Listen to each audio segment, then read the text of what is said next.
Ako po si Isa Cabrehas. Nireklamo ko po ang aking ex-boyfriend na si Marlo Arizala, aka Sanderford, sa pananakit niya po sa akin dahil hindi po ako pumayag na makipagtalik sa kanya. Hihingi po ako ng tulong para makamit po ang hustisya. Siguradong babaha na naman ang comment section sa una nating kasong ito. Naalala niyo pa ba si Sanderford na kilala uli bilang Marlo Arizala? Balik kay sana siya matapos ireklamo ng pang-abuso ng kanyang ex-girlfriend.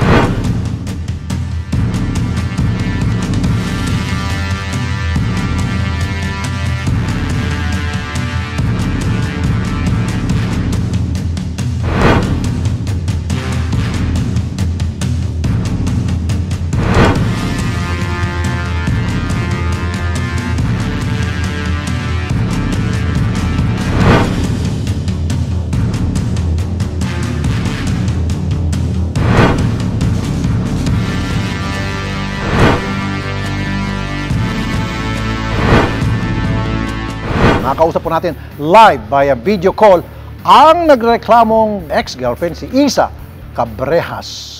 Ma'am Isa, magandang tanghali. Hanggang ngayon po patuloy namin tinatawagan si Marlo pero hindi kami sinasagot ng telepono, yung aming mga tawag. And nagpatay na rin po pero tinetext pa rin namin siya para makunan siya ng panig niya. Miss Isa. Po. Okay, ano po itong reklamo niyo laban sa inyong ex?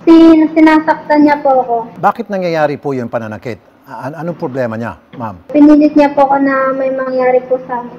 At kapag ayaw mong gawin yon, Sinaktan niya po ako. anong klaseng pananakit po, ma'am? Pina-force niya po ako, tapos hinawakan niya po ako sa kamay po. Tapos ginagawa pa rin niya yon. Opo. Hinugaran niya po ako. Rape po yon. That's rape. Siya nga pala, no, para sa kalaman ng lahat na mga kalalakihan, pwede kayong kasuhan ng rape ng inyong mga girlfriend, live-in partner, ng inyong wife. Kasi kung ayaw nila na makipagtalik sa inyo at pinilit nyo, that is rape. FYI. Kailan po nangyari ito, ma'am? Noong June 13 po. O bago lang? Opo. Pero kayo pa ba noon, June 13? Hindi na. Kami pa po nun. Okay. Ano yun, lasing siya? Nakadrugs? Madaling araw po yun, tapos lasing po siya. Natutulog po ako nun. Tapos yun po, doon na po siya parang pumunta po siya sa akin, tapos pinilit niya na po ako. Nangyari naman po yun, yung gusto niya. Hindi po. Kasi tumakbo po ako nun, tapos sinabol niya po ako. So attempted rape po yun. Kasi kung nangyari yung kagustuhan niya, then that is rape. Pero hindi nangyari, attempted rape po yun kung tutuusin. Ang pagkakaalam ko. At madalas niya hong gawin to sa inyo noon nung nasasama pa kayo? Unang beses po. So tuwing nagagawa niya po ito, palagi po siya nakainom. Yung unang beses po nun, nung May 11, nakainom din po siya nun. Pero hindi niya po ako nasaktan kasi inawat po siya nun. Sinabi niyo sa research na gusto niyang samahan mo siyang maligo. At Opo, doon yung gagawin yung gusto niyang gawin na and then nung ayaw mo, nanakit na naman. Ano po yun? Hindi po yun physical. Sa salita lang po. Oh, that's verbal abuse. Ano to, manyak? Ay, sorry. Manyak, ano to? Itong lalaking to? So, every time na hindi na tutupad yung kanyang kamunduhan na isa sa katuparan, it's either physical or verbal abuse ang natatamo mo dito sa lalaking to. Opo. So, tuwing maligo siya, ma'am, gusto niyang kasama ka palagi. Opo. Kasi magsabi niya po mag-girlfriend naman daw po kami. Okay lang yon, pero may karapatan kang tumanggi kahit na magkasintahan kayo, kahit na mag-asawa kayo, kung ayaw mong sumabay maligo sa iyong mister o sa iyong boyfriend, live-in partner, karapatan niyo po yun. Pag pinilit ka, edi may kalalagyan siya doon, may kaso siya. Kailan po kayo huling nag-uusap nitong si Marlo, ma'am? Nung Monday po yun. Kailan po kayo nag-break up nitong si Marlo? Nung umalis din po ako doon, nalaman po ng parents ko po yung ginawa niya po sa akin. Tapos sabi niya po, tumahimik na lang daw po ako para tumahimik na lang daw din po siya. Gaano na kayo katagal, ma'am, na magkarelasyon bago kayo nag-split? 3 months pa lang po kami. 3 months? Opo. Pero dati na kayo magkasintahan, tapos nagbalikan lang kayo. Opo, nung 2015 po yun. Nagbalikan lang po kami. Ba't mo pa binalikan tong ulupong na to? Kasi okay naman po siya nung unang beses po. Okay naman po. So, mama, sa palagay mo, anong dahilan bakit nagkakaganon itong lalaking to? Kasi sabi niya po, gusto niya na daw po ako mabuntis. Ayaw mo naman kasi hindi ka pa ready. Opo. Ma'am, ganito na lang. Ito pong si Marlo, nakapatay na po yung kanyang cellphone, pero nanonood po siya sa atin. Gusto niyo po magbigay ng mensahe sa kanya, Miss Isa. Opo. Sige po, magsalita kayo. Sana po, huwag niya na po ako baliktarin sa mga tao. Saka magsabi na po siya ng totoo.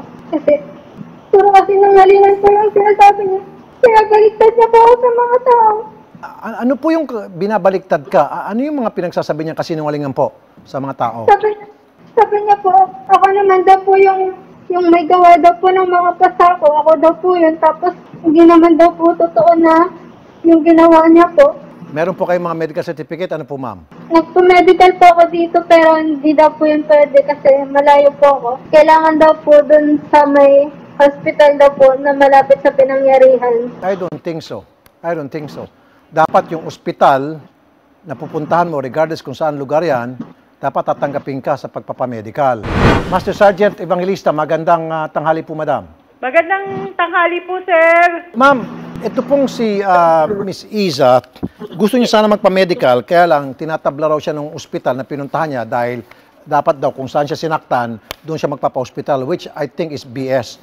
So, Apo. kayo na lang pong bahala, ma'am. Yes, sir. Wala po problema. Papuntahin niyo na lang po dito, sir. Sasamahan na lang namin siya po. Di pa attempted rape ito, the fact na pinersa niya itong kanyang girlfriend, itong si lalaki, ayaw ni girlfriend, pero mabuti naman hindi nag-succeed siya, so that's attempted rape, di ba? Yes, sir. And then also, ma'am, para hindi siya guluhin, pakitulungan na lang na makunan siya ng barangay protection order. Apo, sir. Sige, papuntahin niyo na lang dito, sir, para ma-actionan na po. Sige po. Sarge, maraming salamat, Sarge, mabuhay ka, madam. Okay po. Salamat, sir. Thank you. Miss Iza, So, sige po, sasamahan kayo ng aming reporter, papunta doon kay Sargento para maumpisa ng proseso yung pagpa-medical sa inyo, and then kunan ko kayo ng salaysay, and then sasampang kaso sa korte. Okay? Sana ma'am, kung within the 24-hour regulamentary period, pwede natin siyang damputin. Pero lumampas na po kasi, so direct filing na lang po ito sa piskalya. Okay? Salamat po, Miss Isa. Ingat po kayo. dito. Ito po, palagi ko sinasabi rin sa Wanted sa radyo, sa lahat ng mga kalalakihan, hindi porket kasama mo yung misis mo sa bahay o girlfriend mo, live-in partner mo, matagal na kayo nagsasama, hindi pwedeng tumanggi. Pag gusto mong makipagtarig sa kanya, may karapatan po ang inyong mga partner na tumanggi at any given time. Kung ayaw niya, huwag pilitin dahil kapag pinilit nyo, rape ang kaso nyo. Timbangan na! MJ, ilang kilo na ang comments dyan, MJ? Grabe, sobrang init na talaga, idol. Galit na galit sila. Kay Sander Ford, eto, umpisan natin kay Sharina M. De Vera, all caps. Halos sa mga comment na nakikita natin, no, idol. Gumanda lang ilong mo, Marlu. Dapat pinaganda mo rin ang ugali mo. Siguro, nung nagparitoke ka, dapat yung pagkaaning mo muna ang pinaritoke mo. My God! Habol mo, kiss-kiss mo sa palayan, kati mo. Mahiya naman. Makinig ka kay Sir Idol. Ayan. So, bukod dyan, sinasabi nga na iba, ni Barbie Puri, sabi niya, bulok ka sa kulungan, lol. O yun. Tapos sabi ni JD Dollhouse, Sander, nagpunta ka dito sa amin sa Alfonso pero dinumog ka. Sad to say, dinumog ka ng langaw. Siguro deserve mo yun kasi baka lang lumaki yung ulo mo. O yun ang sabi niya, idol, ano. At dito nga sinasabi pa nga ng iba na talaga naman, eto, sabi ni Queenie, Xander, ibalik mo na lang yung pagka-Marlu mo. Kasi syempre namimiss nga naman nila noong mga panahon na hindi pa raw nagyayabang si Sander Ford aka Marlu Arizala, idol. So, basically, yun yung mga sinasabi ng mga kapatid nating netizen dito. At sinasabi nga nila, no, na pangit daw yung ugali ni Xander. Hindi dapat niya ginagawa yan sa kanyang nobya. Kung maalala ko, si Sander Ford, dati nagsumbong sa atin, di ba? Yes, idol, may nag-comment nga dito, no, na kung dati raw sa aksyon sa tanghali, siya ang nagsusumbong. Ngayon, siya na naman daw yung sinusumbong. Nakakalungkot daw para sa mga avid viewer natin na mapanood siya na siya yung inirereklamo sa inyo ngayon, idol.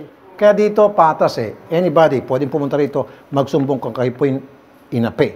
Okay? Andito lang kami para sa inyo.